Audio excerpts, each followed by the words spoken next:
So what's up, kamusta? Ayos ba tayo dyan? So nandito tayo ngayon sa may microbikes ng Rafael branch para sa update natin dito sa motorcycle nito. Yung 2025, alamin natin kung sulit pa rin nga ba ang ganitong motorcycle sa kanyang price at sa kanyang specification.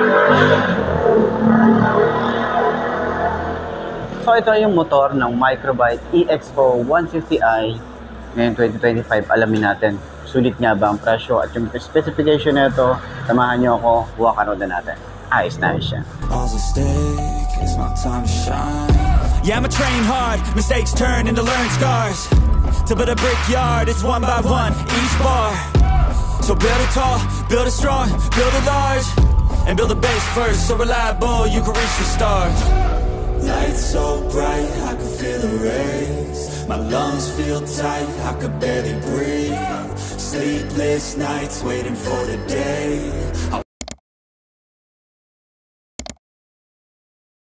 So ayun na nga, kung naghahanap ka ng maporma at murang motorcycle na kamukha ng Aerox, itong isang to, pwede nyo pagpilian itong EXO 150i. So FI na ang isang to at meron pa silang isang unit dun. So ngayon, umpisa natin, walk around na natin ang isang to at kung sulit nga ba ang presyo. Para sa presyo nito, nasa dulo ng video. Walk around na natin. Ayos yan. So ayun na nga. Okay. Hindi natin papakita yung presyo. Ayan, meron tayong maliit na windshield dito or windscreen. Tapos meron din tayo rito brake lock. Ayan, 'di ba? Safety features ng isang to, all goods. Okay, iba lang yung style nito. Simpleng-simple lang yung kanyang function. Ayan. So simple lang itsura, yung design. Simple lang din. So matte finish na kulay black. And meron tayo ritong parang carbon fiber finish. Meron tayong MMC na logo. Sticker yan. Pero sana ginawa nilang emblem para mas astig tingnan. And then meron tayong pa B-shape dito. Parang Voltes 5 yung datingan, diba? Yan. Bolt in na lang ang kulang. And syempre meron tayo ritong LED. Lahat ng ilaw, mapormang ilaw. Meron ng isang to. Park light. Kanyang headlight na LED, signal light niya LED rin. Tapos napaka-aggressive, napaka-brusque din ng datingan nito, 'di ba? Ang sungit nung itsura. Meron tayong front fender, plastic and flexible. Meron din extension. Medyo mataas lang yung clearance dito. Pwede pa tayong taas dito or maglaki ng gulong. Kung gusto niyo lang naman maglaki ng gulong, pwede pa. Okay, malaki yung clearance pa natin dito. Or yung space natin. Ayan. So para sa kanyang size ng gulong, meron tayo ritong tubeless na. And meron tayong 80 by 90 by 14. Naka-mugs na rin tayo rito. Yuanqing yung kanyang brand. Meron tayong malaking disc brake. Single pot caliper. And magandang paint job para sa kanyang mugs. Sa likod, meron tayo rito na sobrang close naman yan. Madaling linisin yung mga ganitong likod. Ayan. So hindi katulad ng iba na may mga butas. Lahat ng dumi papasok na dun sa loob, 'di ba? Yun yung napapansin natin pag ganun yung style. At tingnan nyo naman yung itsura nito. Aggressive talaga yung datingan. May mga sharp design dito. Kita nyo yan. Tapos wala siya masyadong decals. Napaka-minimalist lang ng datingan. Black na black talaga yung itsura nito. Pero sana dito maglabas pa sila ng iba pang kulay na mas kakaiba para at least kakaiba din sa mata ng tao, lalo na sa mga bibili or lalo na kapag meron kang nakasabay na ganitong motorcycle, 'di ba? At kagandahan din dito, meron tayong maluwag na gulay board. Dito pa rin yung ating battery. Yan, dito pa rin sa gulay board niya. So meron tayo ditong utility hook, meron tayong USB charging port dito. Ayan, dalawa ang pwede nyo i-charge dyan. Meron tayong compartment or side pocket. Medyo hindi naman siya ganun kalalim. Pwede tayong maglagay dito ng basahan, tsaka mga gamit na pwedeng paglagyan dito or mga barya, pwede. 'Di ba? Katulad niyan. So pwede kahit papaano, 'di ba? So meron naman tayo ritong ignition key, maganda rin yung kanyang itsura. Ganyan ang datingan niya. Ayan, maporma din. Tapos yung susi, mahaba. Seat dito na rin binubuksan, may shutter lock din tayo rito. And ganyan yung datingin niya. So sa kanyang handlebar, naka-upright position pa rin tayo rito. So last time nakita na natin yung itsura ng ating panel gauge is hindi naman siya colorful or colored display, pero maganda pa rin naman. Ayan. So meron tayo ritong logo ng parang, hindi ko alam kung yung brand ba sa ibang bansa yung logo nito or brand pa rin ni Microbike. Pero kasi malamang ni-rebrand lang din naman nila to. So ayan, signal light. Naka-digital panel tayo rito. Naka-high beam and then engine check. Ayan. Switches niya, meron tayo ritong hazard switch. Park light, headlight, off. Electric starter. Lever natin dito, malapad din. Ayan yung itsura. Front brake, smooth lang din. Grip natin, makapit din. Throttle, medyo malalim. Dito sa side, meron tayong high and low. Busina, signal light. Wala nga lang tayo ritong flasher, tsaka yun lang, flasher, tsaka kill switch. Wala na, inalis na nila yung kill switch. Yung kanyang lever para dito sa rear brake is malapad din. Tsaka smooth lang din. Maliit lang yung grip nyo. Saktong-sakto sa ating kamay. Ayan. Sa upuan, gusto ko yung itsura ng upuan niya.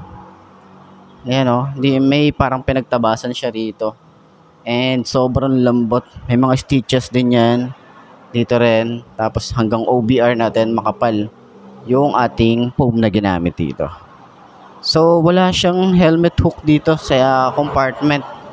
Pero meron tayong compartment dito kahit papaano. Meron tayong mapaglalagyan ng mga gamit. Lalo sa long ride. At least meron tayong additional compartment dito. Tapos napakalinis lang nung itsura or nung design ng ating gas tank. Gusto ko rin yung itsura nito.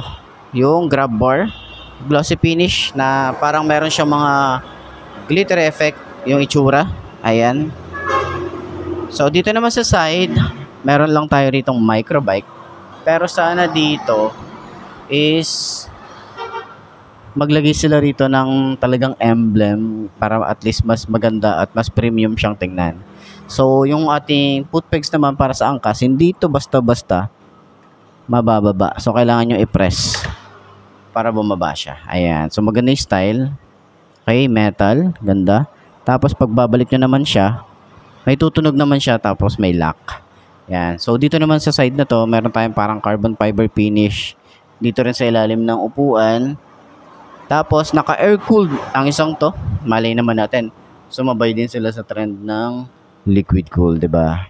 Meron din tayong tire hugger. So, pwede rin tayong mag-upsize dito ng ating gulong dahil maluwag pa or may space pa. So, meron din tayo ritong swing arm and naka-drum brake tayo dito sa likod.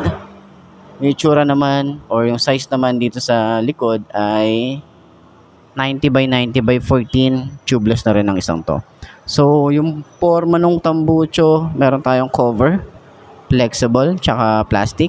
And maporma yung ating tambucho. Ayan yung itsura.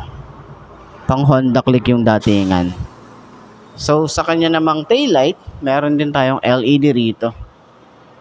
Signal light yan, LED, tsaka hindi siya flexible. So, ingat tayo rito, baka masagi, baka maputol. So, meron din tayong plate light. Reflector, ayan, reflector, and then lagay ng plate, tapos malapad din yung ating fender dito, ayan. So, sa panggilid, wala rin tayo ritong kickstart, so monitor natin palagi yung ating battery. Meron din tayong Microbike dito, ayan, meron siya pangalan dito, talagang naka-engrave siya. And naka-monoshock tayo rito, ayan, so hindi naman siya adjustable. Okay, so meron din tayo ritong side stand kill switch para sa kanyang safety features ng motor na to. So, ayan. Sakyan naman natin ang isang to kung abot ba ng 5'2" na kagaya ko at baka merong gustong bumili ng 5'2" na kagaya ko or mas matangkad pa kaysa sa akin. Okay? Ayos yan. Wanna be strong, wanna be brave. Bloody hands wrapped, covered up in tape. I might not be the best, but I never break. I will not surrender, I am a contender. I gotta be strong, gotta be brave. Lights so bright, I can feel the rays. My lungs feel tight, I can barely breathe. Sleepless nights, waiting for the day. I wanna be strong.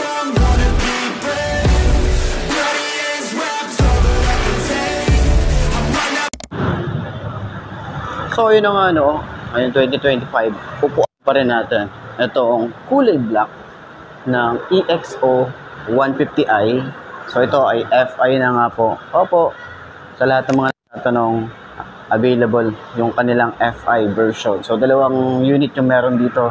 Itong kulay black, ngayon pa lang din natin siya mauupuan. So, yun natin, side stand muna natin. Ganyan ang itsura niya kapag naka-side stand. Mukhang goods naman. Okay? So, 5 to ang aking height. Upuanin natin. Baka meron mga katulad kong height na gusto bumili ng ganito. At least meron kayong reference, diba? So, ganyan itsura natin. Yan. Okay? So, abot na abot. Magaan yung motor. Magaan yung motor. Okay na okay. So, sa shock niya, yan, goods naman. Yan, kita nyo naman, diba? Sa likod, yan, malambot din yung likod. Turning radius natin, malawak din siya. Ayan, kita nyo naman. Tapos, ang isa sa mga nagustuhan natin dito, syempre, meron tayong gulay board dito na pwede natin paglagyan ng mga gamit natin. Lalo na sa long ride, short ride, tapos pag may pinamili tayo, meron tayong sabitan dito ng utility hook natin or isabit natin yung mga pinamili natin. Siyempre, malawak din yung ating OBR. Ayan. Tapos yung upuan, goods na goods. Napakalambot ng upuan. Ang sarap nito sa long ride, diba? So, ayan. Para dun sa lahat ng mga gustong bumili ng ganitong motorcycle, lalagay ko yung contact number ng Microbikes ng Rafael Branch para at least rekta na kayo sa kanila mag-inquire. Ayos yan, diba? Pero kung gusto nyo naman akong i-message, pwede naman yan sa Facebook page natin para ma-assist ko kayo sa branch nila. Okay? So, center stand natin, dahil nga magaan yung motor, napakadali lang din niyang i-center stand.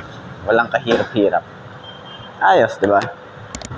So, yun na mga best no, sa lahat ng mga nagtatanong kung magkano nga ba ang ganitong motorcycle. Ito ay nagkakahalaga ng 58,000 pag kinuha nyo ng cash at syempre, available din yan sa installment. So, ipapakita ko na lang din dyan sa screen nyo magkano nga ba ang kanilang down payment at yung terms nila. And, syempre, meron yung rebate. So, sa tingin nyo, sulit nga ba ang presyo nito? FI na rin ang isang to. Para naman dun sa lahat ng mga nakagamit na ganitong motorcycle, baka pwede nyo i-share dyan sa comment section ano nga ba yung mga experience nyo sa motorcycle na to. Para at least ma-share naman natin sa iba. Diba? Ayos yan. So, ayun na mga best no, ito na ba ang motor na mabagay sa'yo? Kung ito na nga ay markahan mo na at mag-subscribe ka na sa aking YouTube channel, i-click mo na rin yung notification bell para updated ka sa lahat ng videos na na-upload natin. Dito araw-araw sa laging tatandaan, wala sa brand ng motor ang itatagal yan. Kundi na sa pag-aalaga mo yan, tatagal yan, ayos na ayos yan. So, kita ka na lang ulit tayo bukas. I'm Mark Lee. Ciao. Maraming salamat sa inyo. Babush. Haha.